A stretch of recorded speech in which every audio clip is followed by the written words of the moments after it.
Hey everyone, so in this video, I'm going to show you how to cancel my recurring buys on Coinbase. So this is going to be particularly useful for anyone who's already set up recurring buys on Coinbase, but then wants to go ahead and actually cancel them. So for our example, we're going to be using the Coinbase app over here, guys. It's this blue and white icon that you see right over here. This video is going to be short, sweet, and simple, so make sure to follow along all the way till the end in order to learn how to do this. Now, in order to actually cancel your recurring buys on Coinbase, let's go ahead and access our Coinbase app. And then once this page loads, we basically need to go to where our recurring buys are. So on the bottom hand side, you're going to see this icon that looks like a torn piece of paper. Now on this page, you're going to see your transactions. So you can see your recurring buys, limit orders, and then some recent transactions. Go ahead and click on recurring buy.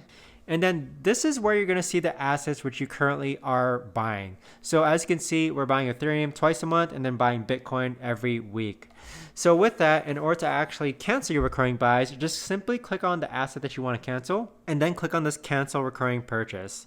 So if we want to cancel our Ethereum recurring buy, we would just click on cancel recurring purchase. So that right there, everyone, is the best and easiest way that I know to actually go ahead and cancel your recurring buys on Coinbase.